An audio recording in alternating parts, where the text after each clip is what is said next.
This past week, I attended a conference in Altoona, Pennsylvania, and it is required for all first call pastors in this entire region, which stretches from West Virginia into Pennsylvania and Metro DC and Maryland. And the bishops from all the synod were there, along with the presiding bishop. So basically, there were a lot of people there, which is not really my thing at all. I love people, but I hate crowds. And I especially don't like walking into a huge conference center filled with a whole bunch of unfamiliar faces. The very act of it makes me feel self-conscious and out of place.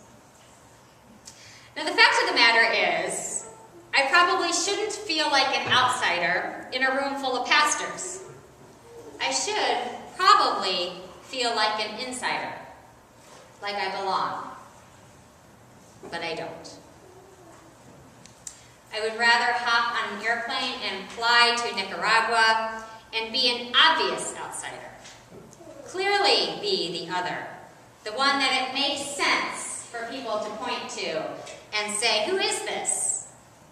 Where has she come from? Than to try to make my way in a place where I should feel at home.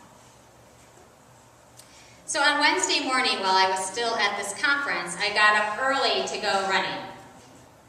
So I was out the door by 5:45 in the morning, and it was still very dark outside.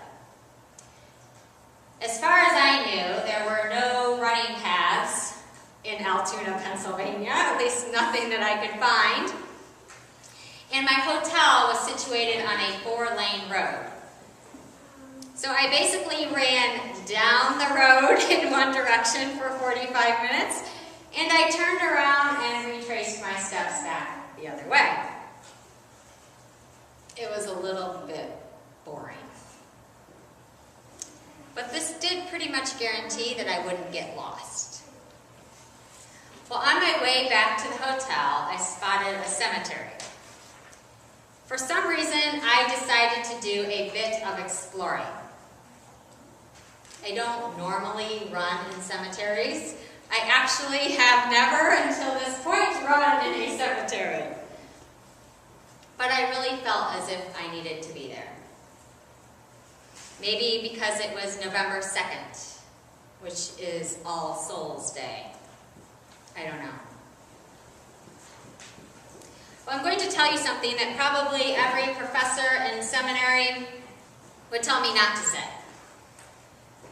But I think it matters to this story. I've been questioning God and God's purpose for the church and for our lives a lot lately. Because there's a lot of sadness in many, many people's lives. And there's a lot of pain in the world. And it often leaves me asking God if it would be too much, if things could be just a little bit easier. Did so much of life have to be such a great ordeal? Well, apparently it has been this way forever. Because it's even right there in Revelation. The people have come through a great ordeal. And their ordeal is different than ours, but it does at least hold the promise that we do make it, despite having to trudge through it all. So into the cemetery I went with all my questions to God. And the sun was finally beginning to come up. So over everything, there was a hazy kind of light that hung. And the first thing I saw as I entered into the cemetery was a large tree, robed in gold and yellow, and its leaves were dropping to the ground and saturating all the graves which sat below it. So my heart smiled a little bit as I ran past, and there was Jesus, the Good Shepherd. Well, I followed this path. Still I'm just running along, right? I followed this path. Situated to my left was a sign, and it named this garden, they named it the Garden of the Vase, which seemed like a peculiar name to me. So I decided what I was going to do was run through the cemetery and figure out what all the gardens were named. So there was the Garden of Angels, and there was the Garden of Gethsemane, and about halfway up the steep incline with much of the cemetery behind me, I began to notice how perfectly quiet and still it was. For an hour I had been running on the highway, which was full of noise and cars and lights, and now there was nothing. So now I really began to feel like I shouldn't be there. I didn't belong. So my eyes moved up the rest of the hill, and there, seated a bit farther up, was a massive figure, entirely robed in white, looking out over the whole of the cemetery. And for some reason, which still puzzles me a little bit, my heart began to race, and all I could think was, is that Jesus? Now here's the deal. Of course it was Jesus. I was in a cemetery, but I didn't have this feeling of it being a figure of Jesus. I had this feeling of it actually being Jesus. So I literally sprinted up there. And it was him looking out over the cemetery. So I climbed up these stone steps to meet him, and I sat at his feet. So he and I were facing out in the same direction. And I began to cry. And I'm not really sure still why I was crying, except for the fact that I no longer felt like I didn't belong there.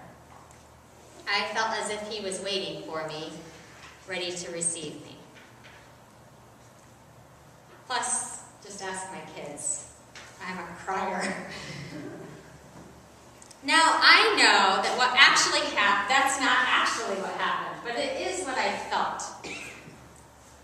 As I sat there, I had this intense feeling of Jesus' eyes boring into me, as if he could see right through me.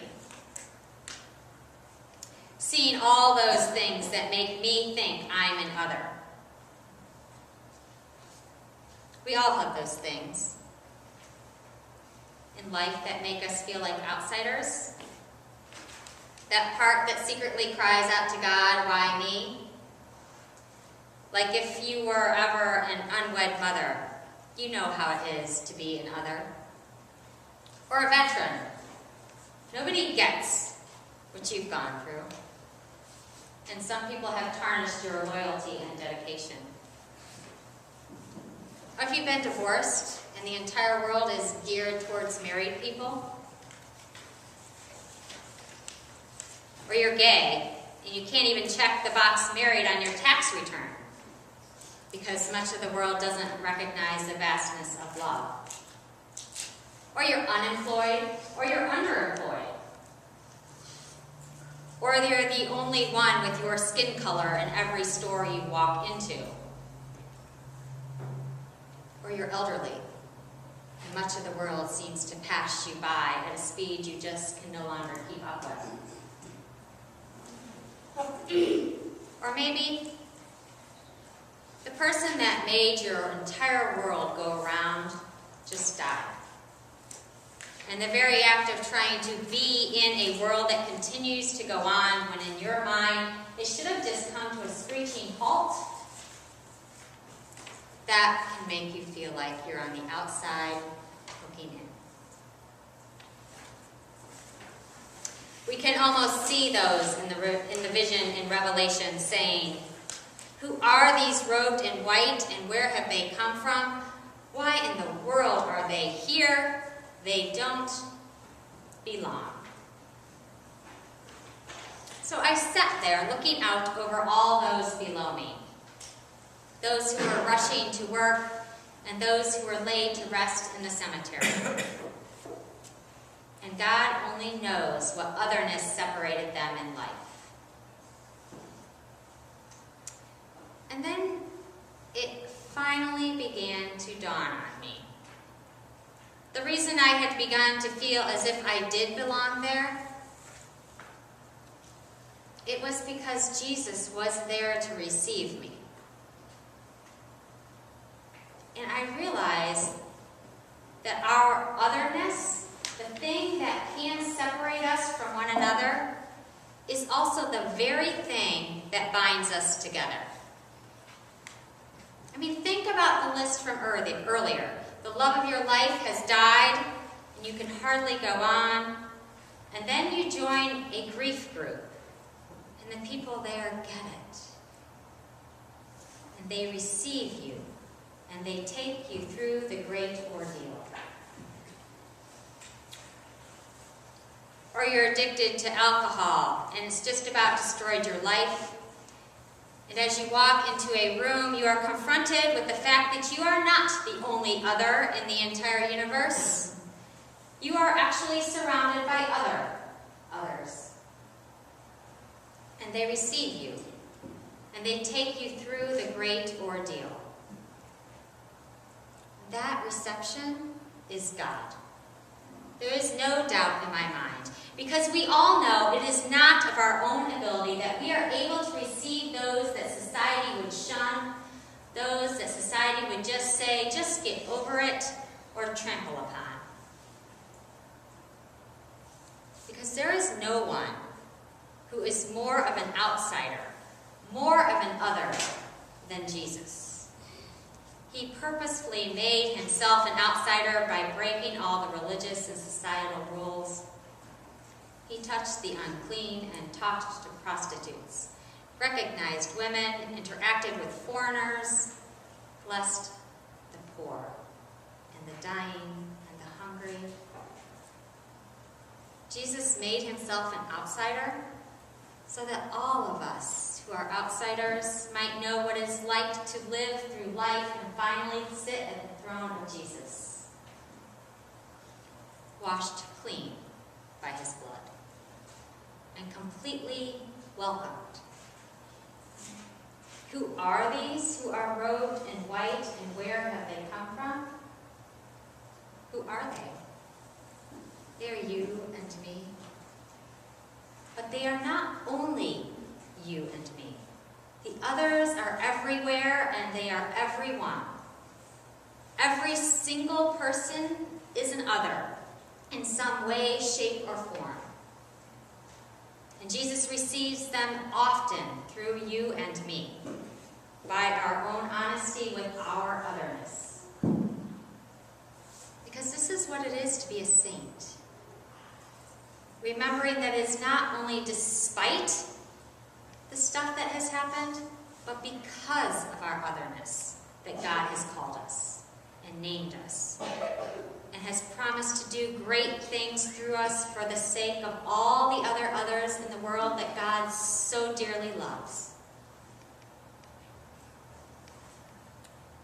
And so that St. John's vision might become our vision, as tears are wiped away by God, and we help carry each other through the great ordeal of life. And in this life, we may join the choirs of angels and all the saints who have gone before us, singing, Amen. Blessing and glory and wisdom and thanksgiving and honor and power and might be to our God forever and ever.